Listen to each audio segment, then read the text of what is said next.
Ya, ini mau dilepas dulu. Saya tuh 1 tahun lebih saya tidak pernah mengakui ke publik bahwa saya sudah menjanda. Aku umurnya 38. Saya lulusan sarjana psikologi di UI dan sarjana desain grafis di Trisakti. Sebenarnya sih yang terberat ketika anak-anak sedang sakit ya mungkin ya. Sakit nih. Ini kalau ke dokter nunggu mama malam loh, karena mama pulang kerja malam dan jalan macet hari Jumat segala macam. Kamu pergi sama oma aja, lo nggak mau, dia tetap aja maunya sama mama. Ketakutan itu tuh justru datangnya dari diri sendiri, bukan dari orang lain. Menjadi perempuan seutuhnya itu ya ketika kita mencintai kehidupan yang kita jalanin.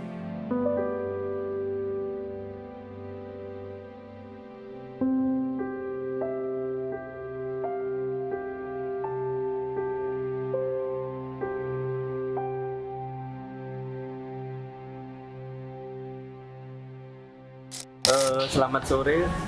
Hari ini kita tidak akan memuji betapa estetiknya visual iklan Astra Life yang berjudul #Love Life. Kita di sini untuk membedah bagaimana sebuah iklan digital bukan lagi sekedar promosi, tapi sudah menjadi alat penyampaian nilai sosial yang sejujurnya manipulatif.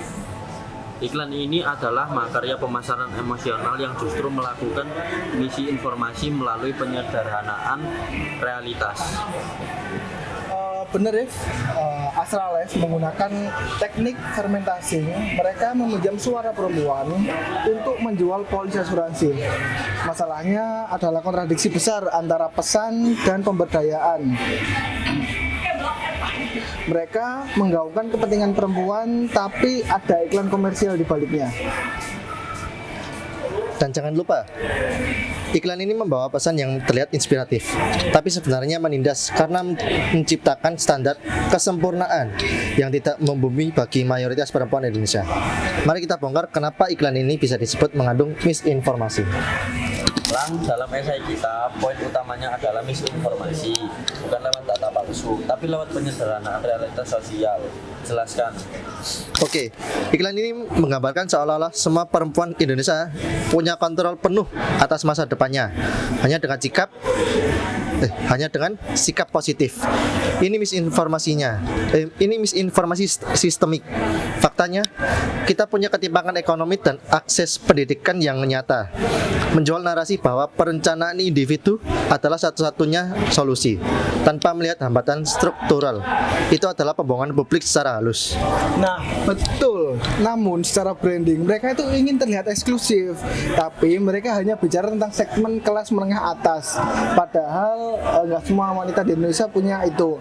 Mereka mengabaikan realitas jutaan perempuan yang bahkan tidak punya kemewahan untuk memikirkan berapa premi bulanannya. Sekarang ke poin kedua, pesan kontradiktif. Ramah, di satu sisi iklan ini bicara kemandirian, tapi di sisi lain bicara ketergantungan pada produk. Bagaimana lu melihatnya?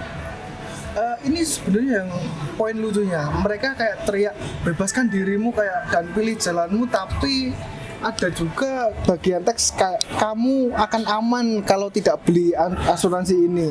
Jadi lucunya di situ. Jadinya kayak fear of missing yang dibungkus dengan pita cantik ya, bernama pemberdayaan itu.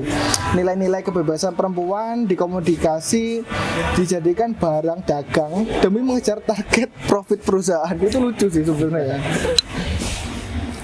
Jadi kemandirian yang ditawarkan itu palsu. Rif, itu kemandirian yang ada label harganya.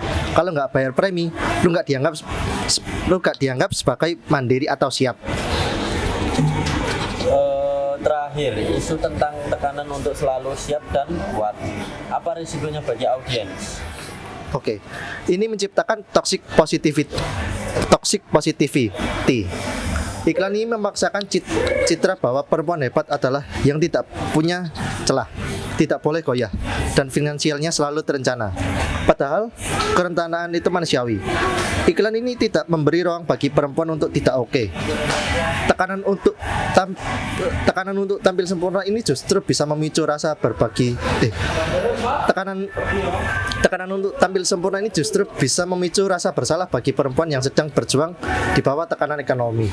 Dan lucunya lagi, secara marketing rasa bersalah atau rasa kurang itu memang mereka ingin picu. Jadi gimana perempuan ini jadi ketergantungan terhadap produk mereka, karena orang itu kalau merasa kurang itu adalah target konsumen yang paling dicari sih, karena ini kan asuransi ya. Jadi asuransi memberi keamanan. Nah, jadi dia itu membuat emosi yang tidak aman lalu memberikan solusi produknya sebagai hero. Disitulah lucunya. Jadi kesimpulan kita jelas, Astra Life yang berjudulkan #LoveLife berhasil membangun pesan yang emosional tapi gagal memberikan potret yang jujur. Ada potensi misinformasi dalam cara mereka memimpikan hidup perempuan Indonesia yang kompleks menjadi sekedar pilihan finansial. Nah, ini buat kalian semua, jangan cuma terharu sama visualnya, jangan cuma terlena dengan editan atau yang lainnya, tapi kita tuh harus melihat sisi lain, kayak ada kepentingan di balik narasi ini yang dibuat oleh iklan Astra. Jangan biarkan kayak korporasi atau perusahaan itu mendikte standar kebahagiaan atau kemandirian kita. Jadi kalau bisa janganlah kita terlalu ngikutin apa yang iklan mau gitu. Pemberdayaan sejati itu memberikan akses dan kebutuhan dan meruntuhkan hambatan. Bukan cuma menyuruh perempuan untuk siap menghadapi resiko yang sebenarnya diciptakan oleh sistem yang tidak adil. Iklan ini adalah strategi pemasaran yang cerdas, tapi secara sosial ia punya banyak celah yang justru perlu dipertanyakan. Itu analisis kami. Jadilah audiens yang kritis, jangan hanya emosional. Saya Rifki dan Rama dan Gilang, terima kasih. Nama saya Rama dari Setio, 115-22-0016. Nama saya Muhammad Rifki, 115-22-00-169. Nama saya Gilang Dwi Prasetyo, 11521-00087. Terima kasih banyak.